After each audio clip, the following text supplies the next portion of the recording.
L'Ukraine vient de recevoir un nouveau lot de chasseurs F-16 qui renforce simultanément sa capacité à attaquer la Russie et à se défendre contre l'assaut dévastateur de missiles et de drones de Poutine. L'arrivée de plus de F-16 signifie que la menace aérienne de l'Ukraine se renforce à un moment où Poutine espérait que sa guerre d'usure affaiblirait son ennemi. Le premier rapport sur l'arrivée de ces F-16 vient d'arriver aujourd'hui, le 20 mars, du président ukrainien Vladimir Zelensky. S'adressant aux journalistes le 19 mars, il a déclaré que plusieurs de ces puissants chasseurs américains étaient arrivés en Ukraine, bien qu'il n'ait pas révélé le nombre précis. Des F-16 supplémentaires sont arrivés en Ukraine, a déclaré Zelensky. Les Russes mentent, ils prétendent avoir abattu quelque chose là-bas. Ils n'ont rien abattu, et la bonne nouvelle est que plusieurs avions F-16 sont arrivés en Ukraine. Attendez, les Russes prétendent avoir abattu un F-16. Cela semble être le cas, selon Zelensky et plusieurs rapports médiatiques en provenance de Russie. Ukrainian National News indique que des blogueurs militaires russes ont commencé à partager un faux rapport sur les forces de Poutine ayant abattu un F-16 au-dessus de la région de Sumy en Ukraine. Ces blogueurs ont affirmé que le jet ukrainien a été abattu au-dessus d'un complexe S-400, l'ensemble de l'incident étant soi-disant éclairé par les avions de chasse Su-35 de la Russie. Seulement cela ne semble pas être le cas. Ukrainian National News prétend qu'un canal Telegram ukrainien s'appelle Tournesol, qui est géré par des soldats de l'armée de l'air ukrainienne, a démenti le rapport de la Russie presque dès qu'il est arrivé. S-400, c'était proche, a franchement dit la chaîne, mais il l'a évité. Selon Yuri Ignat, porte-parole de l'armée de l'air ukrainienne, le F-16 a échappé aux Russes. S-400, tout en ajoutant que les jets de combat de l'Ukraine travaillent avec succès sur les positions des occupants. Sans surprise, le camp de Poutine continue de multiplier les mensonges à un rythme effréné. Poutine ne veut pas révéler à son peuple que l'armée de l'air ukrainienne devient plus forte que jamais avec l'arrivée de nouveaux F-16. Il prétend que la Russie a abattu l'un des jets de l'Ukraine, pour faire croire que la livraison de plus de jets à l'Ukraine n'est pas une grande affaire. Le puissant système de missiles anti-aériens S-400 fait son travail, prétendent les acolytes de Poutine, et les F-16 de l'Ukraine ne valent rien. Ce n'est tout simplement pas le cas. La réalité est que l'arrivée des F-16 en mars 19 n'est que la dernière d'une série de livraisons en Ukraine au cours de la dernière année. Le premier lot de jets est arrivé dans le pays en août 2024. D'autres sont arrivés en octobre, tous étant des jets que les Pays-Bas avaient promis à l'Ukraine des mois auparavant. L'Ukraine a reçu une deuxième livraison de F-16 des Pays-Bas début février 2025. Cette dernière livraison ne fait qu'ajouter à un stock croissant de chasseurs américains, que l'Ukraine peut utiliser pour contrer la menace aérienne russe. Les F-16 de l'Ukraine arrivent dans le pays via une coalition de nations européennes qui travaillent ensemble pour renforcer l'armée de l'air ukrainienne. Les Pays-Bas sont l'un de ces pays, ayant promis 24 F-16 à l'Ukraine, et beaucoup d'entre eux sont déjà arrivés à Kiev. Les Pays-Bas, le Danemark, qui promet 19 F-16 et la Norvège rejoignent l'effort. Les chiffres de la Norvège sont incertains. Un indépendant de Kiev affirmant qu'ils ont promis entre 6 et 22 de ces avions de chasse à l'Ukraine. La Belgique dit également qu'elle va envoyer des F-16 à l'Ukraine, bien qu'il n'ait pas non plus divulgué de chiffres réels. Les chiffres réels peuvent donc ne pas compter autant que ce que symbolise cette coalition de donateurs. Poutine doit rester en retrait, et regarder son invasion de l'Ukraine unir presque toute l'Europe contre la Russie. 4 nations qui s'unissent pour envoyer des F-16 en Ukraine envoient un message clair. Nous ne voulons pas que Poutine devienne plus fort en absorbant l'Ukraine. Cependant, nous ne pouvons ignorer le fait que ce dernier lot de F-16 arrive à un moment parfait pour l'Ukraine. Après le chaos initial de l'invasion de l'Ukraine par Poutine, les forces aériennes russes et ukrainiennes ont été laissées sidérées. La Russie a été la plus touchée. Elle a perdu 369 avions et 331 hélicoptères. La plupart ont été abattus pendant les premiers mois de la guerre grâce aux tactiques aériennes vacillantes de Poutine. Cependant, l'Ukraine n'est pas sortie indemne des premières batailles. Selon Forbes, en février 2023, l'Ukraine a déjà perdu beaucoup de ses avions de chasse. Elle a débuté la guerre avec une cinquantaine de MiG-29 soviétiques et en a perdu 16 début 2023. Elle a également perdu environ la moitié de ses 24 bombardiers supersoniques, Sukhoi Su-24, au cours de la première année de l'invasion de Poutine, ainsi que 15 de ses 30 avions, Sukhoi Su-25. Selon les normes modernes, ces avions n'étaient pas particulièrement impressionnants en tant que chasseurs ou bombardiers. C'étaient tous des vestiges de l'époque soviétique, quand l'Ukraine appartenait à la Fédération de Russie. Néanmoins, La perte de tant d'avions a porté un coup majeur au désir de l'Ukraine d'établir une quelconque supériorité aérienne contre la Russie. Il n'a jamais été possible de couvrir toute l'Ukraine avec ces avions, car il n'en avait tout simplement pas assez, même avant l'invasion russe. Mais perdre autant d'avions aussi rapidement signifiait que l'Ukraine avait du mal à créer même de petites poches de dominance aérienne pour soutenir ses troupes au sol. L'arrivée de nombreux F-16, notamment ceux livrés en mars 2019, semble prête à changer la donne. Parce que l'arrivée de tous ces nouveaux F-16 en Ukraine est une affaire très importante. Les spécifications du F-16 nous donnent notre première réponse. Selon l'United States Air Force, le F-16 Fighting Falcon est un avion de chasse compact et multirôle. Les États-Unis. L'Air Force américaine fait également l'éloge des F-16 pour être un avion de chasse extrêmement manœuvrable, avec un bilan prouvé, à la fois comme force de combat aérien et comme avion d'attaque air-surface. Combinez tout cela avec le coût relativement bas d'un jet, du moins par rapport à d'autres chasseurs américains, comme le F-35, et vous obtenez un avion de chasse polyvalent, capable de mener la plupart des opérations aériennes. Les spécifications du F-16 révèlent davantage son importance cruciale pour l'Ukraine. Chaque F-16 pèse 19 700 livres, bien que l'avion ait un poids maximal au décollage de 37 500 livres. Cela signifie qu'il peut être chargé de près de 20 000 livres de munitions, de carburant et d'équipement en préparation d'une mission. En parlant de carburant, les F-6 ont une capacité de 7 000 livres de carburant interne, qui monte à 12 000 livres avec l'ajout d'une paire de réservoirs de carburant externes. Ce carburant, combiné soit au moteur Pratt Whitney F-Cent PWD-320 ou 229, soit au moteur General Electric F-Cent 10GE100 ou 1Cent29, selon la variante du F-16, permet à l'avion d'atteindre des vitesses de 1500 miles par heure. C'est 2 fois la vitesse du son. Un F-16 a une portée maximale de 2002 miles, ce qui est plus que suffisant pour que l'Ukraine l'utilise contre la plupart des cibles russes clés, et peut atteindre un plafond de plus de 50 000 pieds. Tout cela est assez impressionnant, mais c'est la charge utile du F-16 qui en fait une véritable aubaine pour l'Ukraine, et une menace massive pour la Russie. Les F-16 sont généralement équipés d'une paire de bombes de 2000 livres, qui peuvent être larguées sur des cibles au sol, ainsi que de 2 missiles AIM-9 et AIM-120, que le jet utilise pour repousser les menaces aériennes. Un seul canon multibaril, 1061, à un de 20 mm, est également installé dans le jet, accompagné de 500 munitions.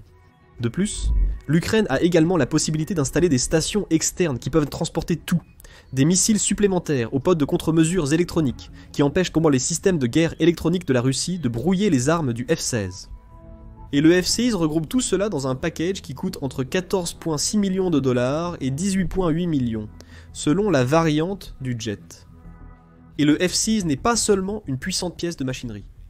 En tant qu'avion de chasse multirôle, il est également assez polyvalent. Une de ses nombreuses fonctions est la défense. Et depuis l'arrivée des F-16 en Ukraine, Zelensky les a utilisés pour atténuer la menace aérienne de la Russie. Nous avons vu cela presque immédiatement après l'arrivée des premiers F-16 en août 2024. Le 26 août, la Russie a tiré des dizaines de missiles et de drones sur l'Ukraine. C'est une pratique courante pour les forces de Poutine. Ils bombardent les positions ukrainiennes depuis les arrières, permettant aux forces terrestres de suivre avec des assauts de vagues humaines. L'attaque a été un petit succès pour Poutine. Assez de missiles et de drones ont percé les défenses ukrainiennes pour tuer 5 personnes et endommager certaines infrastructures ukrainiennes critiques. Néanmoins, l'attaque aurait été bien plus grave sans les nouveaux F-16 patrouillant dans le ciel ukrainien. Ces F-16 ont abattu plusieurs missiles et drones, ciblant ceux visant des objectifs russes clés, pour s'assurer que Poutine n'obtienne pas tout ce qu'il voulait de son assaut doux. Depuis lors, les pilotes ukrainiens n'ont fait que s'améliorer dans l'utilisation des pleines capacités défensives de leurs F-16. Le 7 janvier 2025, l'armée de l'air ukrainienne a annoncé qu'un de leurs pilotes venait de battre un record défensif. En une seule mission, ce pilote a abattu 6 missiles de croisière russes en route vers l'Ukraine. La mission a eu lieu le 13 décembre lors d'une attaque russe de 200 drones et 94 missiles. Même les Américains ne pouvaient pas croire que vous l'avez fait, a déclaré Yuri Ignat, porte-parole du commandement de l'armée de l'air ukrainienne, dans une interview avec le pilote anonyme. Quelques rafales du canon et une explosion, puis une autre.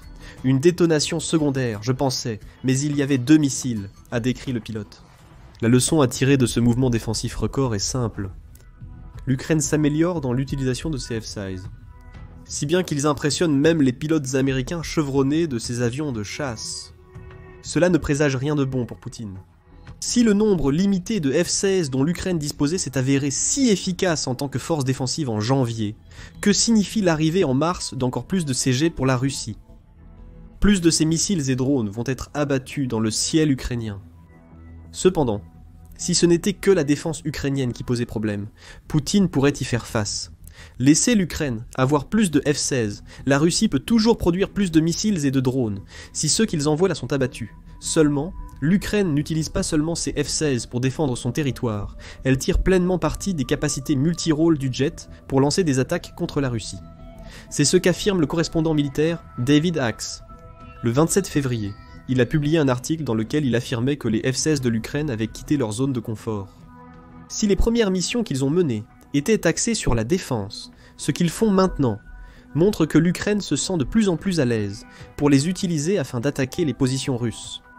Chargés des meilleurs missiles air-air de l'Ukraine, des bombes à guidage de précision et des brouilleurs radars, les chasseurs F-16 Lockheed Martin de l'armée de l'air ukrainienne ciblent de plus en plus les forces russes le long de la ligne de front de 800 miles de la guerre plus large de 3 ans de la Russie contre l'Ukraine, écrit Axe. Axe cite des vidéos qui démontrent que l'Ukraine envoie des F-16 avec différents équipements dans le combat. Certains des jets de l'Ukraine patrouillent les parties les plus dangereuses de l'est du pays, où ils sont chargés de missiles A-1M, 9 et A-1M, 120, utilisés pour les opérations défensives. D'autres sont envoyés en mission de bombardement, équipés de pylônes jumeaux, qui transportent 8 bombes de petit diamètre de 250 livres, ainsi que les pods de contre-mesures électroniques AN, ALQ 131, qui empêchent la Russie de brouiller l'avion. Ajoutez 4 missiles air-air et une paire de réservoirs largables à ces F-16, et vous obtenez des menaces d'attaque claires. La deuxième révélation permet aux F-16 de l'Ukraine de passer à l'attaque. Cela donne aux jets la capacité d'engager des cibles russes dans les airs et au sol, à la fois à des dizaines de kilomètres de distance, tout en détectant et en brouillant les radars russes et les batteries de missiles solaires, selon Axe. C'est là un problème pour Poutine. Quand l'Ukraine a initialement reçu des F-16, leur nombre était si restreint que Zelensky n'osait pas prendre trop de risques. Il pouvait utiliser les jets pour la défense, mais lancer des assauts aériens sur les positions russes était impossible car l'Ukraine ne pouvait se permettre de perdre un seul de ses rares jets.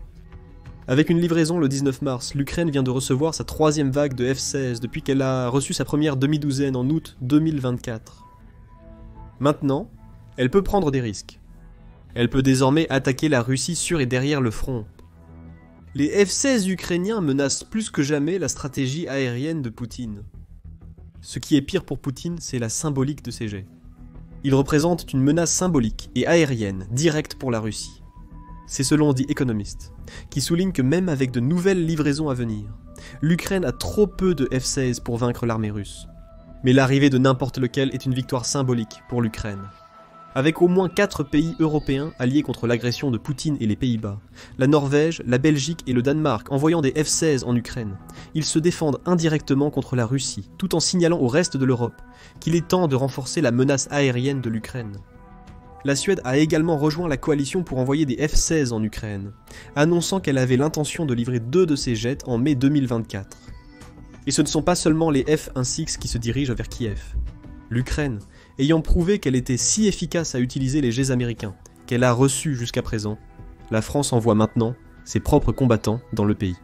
Lorsque l'Ukraine a reçu sa 3e livraison de F-16 en février, ils étaient accompagnés de l'arrivée de plusieurs jets de combat, Mirage 2005 fabriqués en France. Ces jets sont comparables au F-16, capables d'atteindre des vitesses de Mach 2.2, un peu plus rapides que le F-16, et peuvent atteindre un plafond de vol de 50 000 pieds.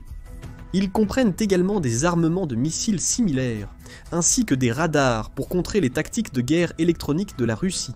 C'est une terrible nouvelle pour Poutine. L'année dernière, il pensait que l'Ukraine ne recevrait que peu de F-16 que la Russie pourrait facilement abattre. L'Ukraine reçoit désormais régulièrement des livraisons de ses puissants avions de chasse. La livraison de mars est arrivée rapidement après celle de février, et la Russie doit aussi affronter d'autres avions de chasse européens. Comme l'a déclaré en février le ministre de la Défense ukrainien, Rustam Umarov, Ces avions de combat modernes sont déjà arrivés en Ukraine et commenceront bientôt à effectuer des missions de combat, renforçant notre défense et améliorant notre capacité à contrer efficacement l'agression russe. Ces sentiments sont probablement les mêmes pour le lot de F-16 qui vient d'arriver dans son pays. Tout cela revient à dire que l'Europe envoie les dans le message collectif à Poutine, qu'il est temps pour ses forces de quitter l'Ukraine. Si elles ne le font pas, encore plus de jets pourraient arriver. Il est maintenant évident que la force aérienne ukrainienne se renforce chaque mois. L'arrivée des F-16 en mars renforce cette force, offrant à l'Ukraine encore plus d'options en matière de défense et d'attaque. Cependant, certains défis subsistent pour l'Ukraine et sa flotte croissante de F-16. L'un de ces défis est les États-Unis. C'est selon Business Insider, qui a écrit le 10 mars que la flotte de F-16 de l'Ukraine pourrait être mise en danger par l'approche en dents de scie du président américain Donald Trump dans ses tentatives de négocier un cessez-le-feu. Lors de la publication de cet article, les États-Unis avaient suspendu toute aide militaire et le partage de renseignements avec l'Ukraine. La suspension a été levée après les négociations de cessez-le-feu de Zelensky avec Trump. Néanmoins, cette suspension initiale soulève des questions pertinentes pour l'Ukraine. Après tout, beaucoup d'alliés européens de l'Ukraine ont plus de F-16 qu'ils pourraient livrer. Que se passe-t-il si Trump instaure une autre suspension ? Pourrait-il empêcher ses alliés d'envoyer plus de F-16 au motif que les jets sont fabriqués en Amérique ? C'est une possibilité selon Business Insider. Et même si ce blocage direct n'a pas lieu, Peter Layton, chercheur à l'Institut Griffith Asia, note que les États-Unis pourraient simplement cesser de fournir des pièces de rechange jusqu'à ce que les F-16 de l'Ukraine deviennent progressivement inutilisables. La tâche de Zelensky maintenant est de faire tout ce qu'il peut pour garder Trump de son côté à partir de maintenant. La rencontre explosive du 28 février entre Zelensky et Trump à la Maison-Blanche semble déjà être un lointain souvenir. Pour l'instant, au 20 mars, les deux progressent dans les négociations en vue d'un cessez-le-feu limité. En diplomate avisé, Zelensky continuera à collaborer avec Trump pour une paix qu'il juge probablement inaccessible. Cela permet au président de l'Ukraine de présenter Poutine comme l'agresseur dans l'esprit de Trump, ce qui garantit que les États-Unis ne font rien pour causer des problèmes avec la dernière livraison de F-16 en Ukraine. Mais il peut également y avoir des défis liés aux jets eux-mêmes. Le 11 mars, quelques jours seulement, avant que l'Ukraine ne reçoive son dernier lot de F-16, le magazine Military Watch a rapporté que certains, au sein de l'armée de l'air ukrainienne, ne sont pas aussi satisfaits de leur F-16 qu'ils auraient pu l'être. Yuri Ignat a déjà déclaré que les F-16 de l'Ukraine ne sont pas capables de faire face aux Su-35 de la Russie dans un combat aérien. Cela a moins à voir avec les jets eux-mêmes qu'avec leur configuration plus ancienne. Les modifications de l'Ukraine ne peuvent pas rivaliser dans une bataille aérienne en tête-à-tête, selon Ignat. Une approche globale est nécessaire car le Su-35 est un jet assez récent. Cela comprend la défense aérienne au sol, les systèmes de guerre électroniques et idéalement un radar aéroporté. Il est également crucial d'avoir des radars embarqués pour nos avions et des missiles RR, a ajouté Ignat. Cela veut-il dire que l'Ukraine ne peut pas exploiter efficacement ses nouveaux F-16 ? Bien sûr que non. Nous avons déjà vu à quel point les jets qu'elle a déjà reçus ont été efficaces. De plus, l'Ukraine savait que le F-16 ne pouvait pas rivaliser directement avec la plateforme aérienne la plus avancée de la Russie. Il n'a pas été conçu pour cela. Tout cela signifie que l'Ukraine doit continuer à être intelligente dans l'utilisation de ses F-16. Avec ces nouvelles arrivées, elle peut prendre plus de risques d'attaque. Ces risques doivent simplement être concentrés sur les positions terrestres russes et les avions russes, pour lesquels le F-16 est un contre parfait. Au fil du temps, l'Ukraine peut recevoir ou même développer les modifications nécessaires pour rendre leur F-16 encore plus efficace. Pour l'instant, Poutine a raison de s'inquiéter. L'acquisition de F-16 par l'Ukraine renforce sa menace envers les forces russes déjà ébranlées. Et le pire pour Poutine, c'est que la livraison de mars ne marque pas la fin de tout cela. D'autres F-16 arrivent en Ukraine, de la part de ses alliés européens. Mais que pensez-vous de l'arrivée de plus de F-16 en Ukraine le 19 mars ? Comment l'Ukraine utilisera-t-elle ces nouveaux avions de chasse pour combattre l'agression de Poutine ? Sommes-nous prêts à voir des F-16 dévaster les forces russes le long des lignes de front de la guerre ? Partagez vos pensées dans les commentaires, et n'oubliez pas de vous abonner à The Military Show pour des vidéos à jour sur les derniers développements de la guerre en Ukraine. Avec de nouvelles vidéos quotidiennes, nous nous efforçons de vous tenir informés des conflits militaires à travers le monde et apprécions votre soutien.